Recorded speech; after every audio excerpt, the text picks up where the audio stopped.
Now, yesterday, the ISIS-aligned terrorist Ali Harbi Ali was found guilty of murdering respected MP Sir David Amess.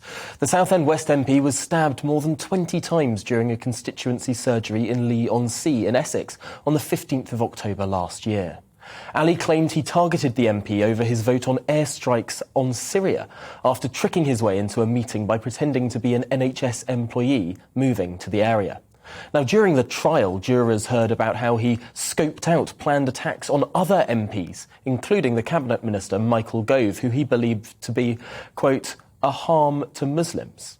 Remarkably, Ali had previously been cleared of being a terrorist threat by an official anti-radicalisation programme. He's due to be sentenced tomorrow. Well, joining me now to discuss the terrorist threat in the United Kingdom is Sam Armstrong, Director of Communications at the Henry Jackson Society. Welcome to the programme, Sam. This is extraordinary, the fact that Ali Harbi Ali was referred to a counter-terrorism programme but slipped through the net. Yes, well, it's been described, this is the government's counter-terrorism or counter-extremism programme, as a parish council solution to a national security problem.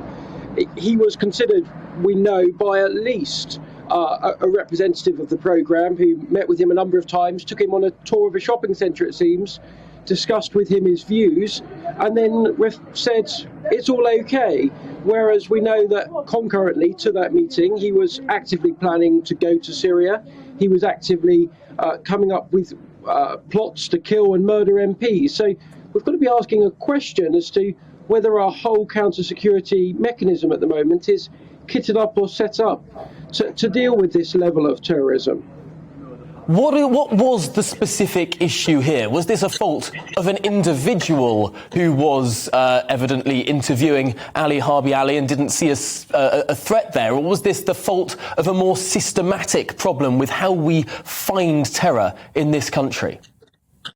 Yeah, so it's a really interesting question. So he was definitely reviewed by a Prevent provider. What we don't know is whether that Prevent provider then referred him to what's called a channel panel, which is a committee of relevant stakeholders, the likes of the council, the police, MI5, etc., who would have then considered whether or not he necessitated further involvement from the security services.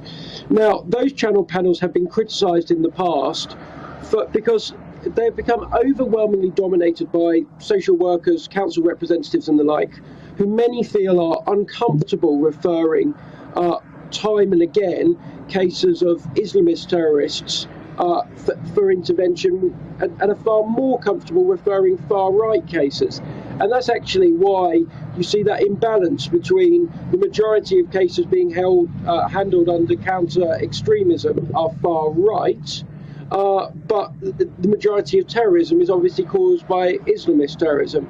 And there is a bit of a systematic concern there that the whole counter-extremism system is no longer corresponding that well with terrorism.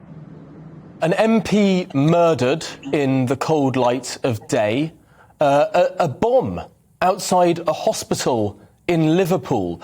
Are we now under more threat from terrorism than in recent years?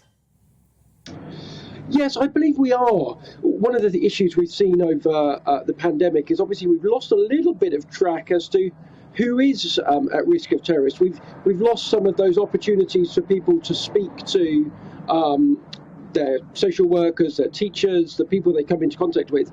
And I'm very concerned that there are a lot of Islamist offenders in particular, or Islamist terrorists or extremists in particular, who just haven't been monitored or checked.